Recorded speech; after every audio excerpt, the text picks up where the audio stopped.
Hello everyone. So today's video, I don't really know how to, okay, so everyone needs to bear with me as usual because I'm talking about an issue and I don't know where to start, nor have I written like an outline or anything because I don't do them, so I don't have like linear thought. And I've said many a time on my channel that like I would like talk about myself in a candid manner with things that other people don't really talk about, such as like mental health, physical health, like sexual whatever, you know, just things that like topics that are considered like really taboo, because in real life I'm a pretty open person. I really have nothing to hide, and if you ask me something, chances are I will tell you. So any question you ask, I give you an honest answer because I feel like in life there's really nothing to be ashamed about. Of course, like if you like kill someone, you probably shouldn't like make that like a public fact. So people ask me sometimes about like mental health because I do like make a lot of mention about it, and I have wanted to talk about it for as long as I've had this channel and my previous channels, because I make them with the intent of speaking about these things, because I think it's important for people to like know about them, because the more people don't talk about it, the more nobody knows about it, and the more like taboo or like wrong or like improper it seems. And like I don't care, I'm just like whatever, like this is me, you either take it or you leave it. And I find that it's a very good filter for avoiding like people that are unsavory, and also like men. Been meaning to talk about this for a really long time, don't know how to segue into it, so today let's do drug abuse, because that's really general and not going into anything specific. So yes, drug abuse. I used to be a drug abuser, but I'm actually really glad that I did it. Good experience. Would recommend. Also do not recommend anyone at all because you shouldn't abuse drugs. But it did actually save me from possibly getting raped, because I was roofied once, which I will make another video about, and nothing happened to me. I was just roofied, and that's the end of the story. But yes, so I was a drug abuser. Was a drug abuser for like many years, like 2 or 3, and I will say that I don't consider myself a drug addict. I consider myself a drug abuser. I no longer abuse or use drugs anymore. I mean, like I use drugs, but I don't like abuse them anymore. But this is the story. So, yes, I have post-traumatic stress disorder, and it's another video.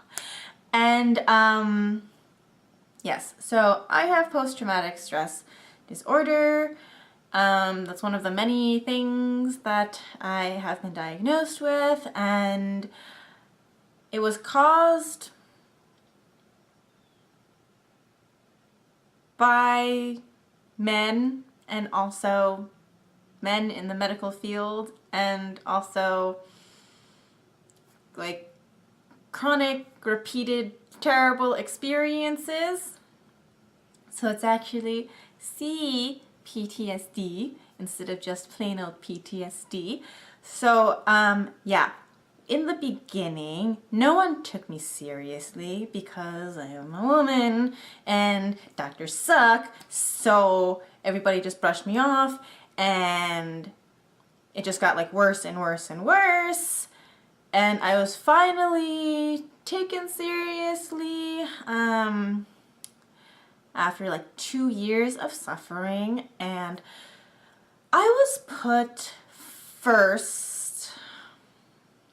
on Xanax because the doctor that I was seeing was too busy to actually sit down and listen to me, so they just prescribed me some Xanax, and then I asked for more, and so they were like, Xanax is an abusive drug, and we're gonna prescribe you Klonopin instead.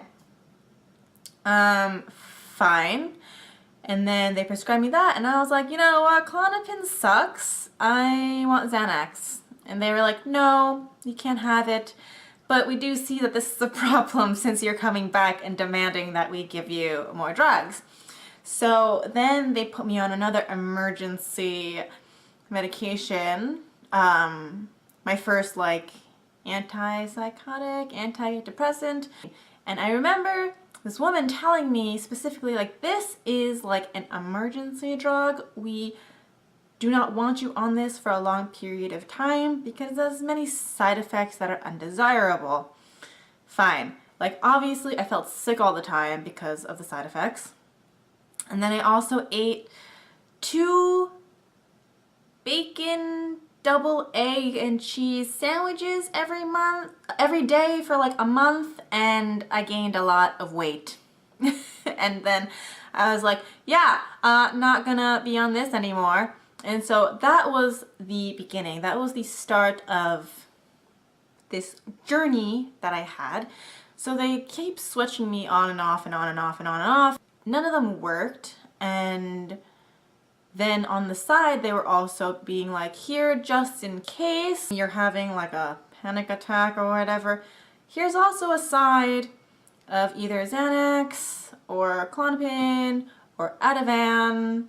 And mostly it was Klonopin and Ativan, but that's not what I really wanted, because after the first couple of times that I had the Xanax, when they were just like, here, free Xanax, to try to get me like out of their faces, I got hooked because it worked the best and it lasted for the least amount of time, if that makes any sense, because like Klonopin has a really long half-life, so it stays in your body, so that's why when you take Klonopin you feel really messed up for like the next 24 hours, whereas Xanax, if you take it, it works fast and it's out of your system in a couple of hours and you are back to being normal and living your life. I kept asking for it, and they kept prescribing me Klonopin and Ativan instead, in stronger and stronger and stronger and stronger doses, because they didn't want to prescribe me the Xanax. And so, of course, if anybody over the age of 20 knows, your 20s is like a freaking like dumpster fire. And so, of course, I had all this access, and also I was on these antidepressants, and the problem with that is mental health you can't really see. It's more of a guessing game, and a lot of the times people are very bad guessers, but they're like so sure in their guess that they think what they prescribed you is going to work for you, and none of them did. All of them made me worse. And so what I was doing was I was trying to counteract the antidepressants effects with the benzos effects, with the benzos.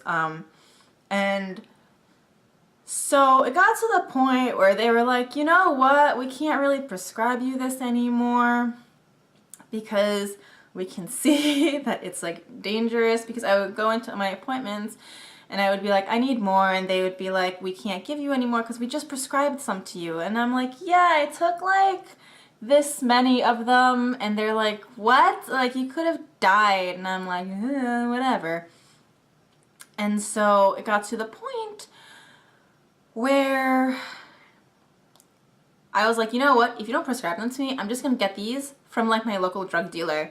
So then, and I was completely serious because I know people who sold it, and at this time I didn't have like insurance because Obamacare and the Affordable Health Care Act didn't exist yet. So I had to pay for my Xanax out of pocket anyway, and it was so expensive for what they're prescribing me that I could get like a full bar from my local drug dealer for like the same amount of money that I was paying for a smaller dose prescribed by my doctor from the pharmacy.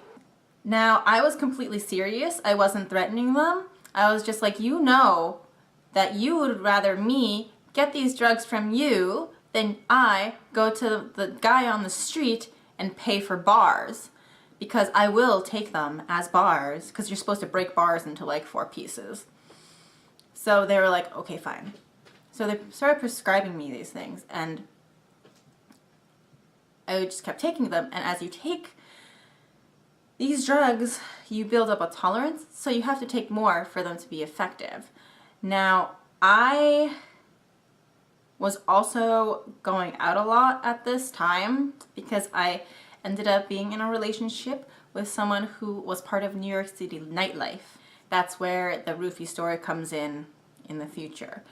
But I had no job because the economy was so bad. Because Bush was president. No offense to anyone who likes Bush. Think he's a great guy. Think he's very cute. Think his art is great. As a president, he was awful. So I had nothing to do all day except for deal with these problems that I was having by myself.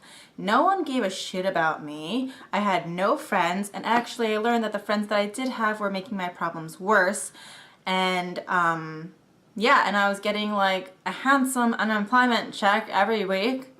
For like the maximum amount of unemployment, because I did make a decent amount at the workplace that I like left before I became unemployed due to this problem. And if anyone's still watching, thank you, because this story is a mess and I should probably redo it in the future when I have my thoughts more coherent. But yeah, so I ended up being a drug abuser, and I would take like quantities that now I was just like, you know, that was really stupid. Not gonna say it could have killed me or that it was dangerous, but I have ended up leaving the house under the influence, and I could have probably gotten hit by a car, because I do remember someone, or my mom and someone else, actually like grabbing me before I stepped into traffic, being like, you need to be careful, and I'm like, oh, whatever. It was so bad. Okay, but yeah, so that went on, and then eventually, like, I think like a year and a half later, I finally started going to therapy, and oh, the sun. And I was still taking them, and therapy wasn't helping me because, again, no one really gives a shit about you. They're paid to listen to you blather. They could not care less about like what's going on with your life and what your problems are. And yeah, eventually I was just, I don't even know what happened. I really like this time. So I remember the beginning, which is what I just told you. And then the middle was kind of a blur. I did get into like multiple arguments with my ex because he wanted me to face my fears and would like sexually assault me, and told me that I needed to go to the doctors and like get procedures done so that I could be desensitized to my issues. I don't remember what happened, but I just remember I was still dating him at that one point where I was like, you know, this has got to stop.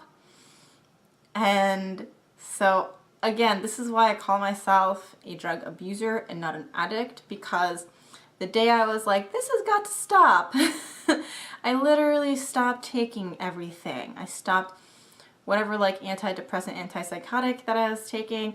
I stopped taking the copious amounts of benzodiazepines I was taking. And if anyone has ever taken those medications, you know that you're not supposed to do that because it could kill you. And one day I was just like, all right, I'm done. And I just stopped taking them. And I didn't tell anybody.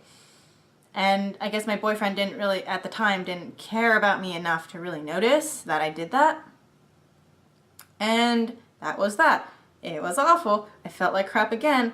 And when you get off of Xanax, what happens is when you're on it, like the receptors in your brain that weren't connecting before like start to connect.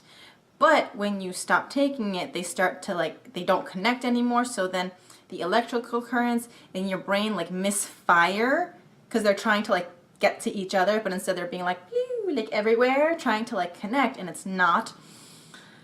And so you get this thing called brain zaps, which is like a really gigantic electrical shock in your brain. And I was having those, and I'd just be like living my life, and I'd just be like, duh, because it was just, it would happen, and it would just catch me off guard. And for a couple of weeks, it was like that. No one really picked up on the fact that I just quit all of my medications cold turkey. I didn't tell anybody until after the fact. And when I did, like all my psychiatrists and my therapist and people who also were taking or had experience with this kind of stuff were just like, oh my God, you could have killed yourself. And I'm like, yeah, but as usual, I'm still here. Like, I've been through the drug abuse, didn't die when everybody said that I would, you know, like been hit by cars, haven't died when everyone said I would. Now I'm just quit all psychiatric medication and I'm not dead yet, so fuck all of you. And yeah, so that is pretty much the end of the story of the time that I was a drug abuser. And I know that it just ended abruptly because honestly, I really can't remember a lot of it. I can remember the beginning in great detail because I could tell you, but then the end is anticlimactic because I literally woke up one day and I was just like, I'm done with this. And that was the end of that. But yeah, it's been about, let's say like 6 years and change since that time.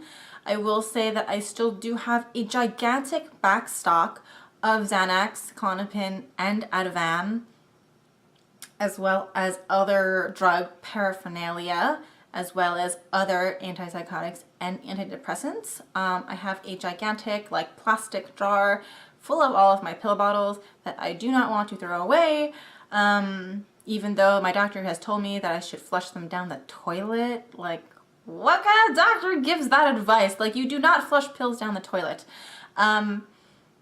And I've also like collected pills from other people who have like voluntarily given them to me in an attempt to help me. Like it was their medication and they were like, no, please take it. You need it more than I do. And I was like, okay.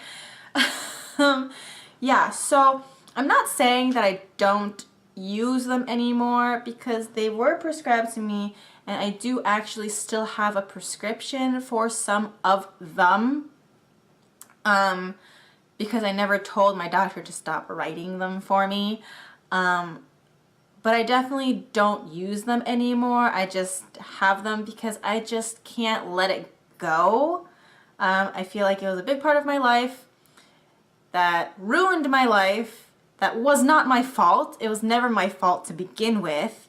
And people just ruined it more, and I just kind of like went for the ride because they were trying to help me, but they were hurting me at the same time. So I also tried to help me, but also ended up hurting me at the same time, but not really because I'm like way better than I was by like doing that. And it's not an experience that I would take back. Like, I think that if I could rewind time, I wouldn't do anything different. If I could avoid some of the things that made this entire thing happen, then yes, of course. But I wouldn't, I'm not like, oh, I wish I never abused drugs, or I wish that I never, you know, like, yeah, nobody wants bad things to happen to them, but they do. So you deal with it the way that you can, with the best resources that you have at the time. You make the best decision you can. And that was my decision with the resources I had at the time. And yeah, so I do still have these prescriptions. I don't use them. I still have old prescription bottles with pills in them in my house, which I do not use, but I like look at them sometimes and I'm like, man, what a trip. But yeah, but I have them just in case. I'm not completely drug-free, obviously, as my previous video about my terrible personality, because I still do take pharmaceuticals and also other things sometimes, but I'm definitely not like an abuser in any sense of the word anymore. I would call myself a recreational user, but like not even. So yes, this video is getting really long, and it was really rambly and just all over the place because that's just my life. And yeah, that's pretty much candid experience, like kind of like a, yeah, that's pretty much like me talking through one of the things that happened. Obviously, like I should make like a Spark Notes version that's more put together, but this is it, straight from my mouth. The only editing I did to this video was like really long pauses, or like if I ended up like coughing or burping like that. But yeah, so thank you guys for watching this video. I really appreciate it. It's like, I guess, the first video in 2 parts of my life that I don't really talk about on the internet, but it's actually really common knowledge with everybody who knows me personally, because I don't hide these facts, because I think that it's really important. Not for people to know like your life, but for the general information to be out there, because the more knowledge somebody has about something, the less fear there is about and less ignorance there is about that particular subject. And mental health, I believe, is really important. And in a lot of places on this earth, like mental health is not a real thing. And I don't think that that's right. So this is just my little part of the internet. If this helps anyone who watches it, great. The information is here. Yeah, hopefully this makes a difference in someone's lives or helps someone or something. And if not, whatever. Like, all my friends know, everyone I work with knows, now strangers on the internet know too. So, as usual, this is the end of my video. If you have gotten this far and you are still watching, thank you very much. I really appreciate your views, and I appreciate you caring about my well-being. And until next time, I will see you guys later. Bye!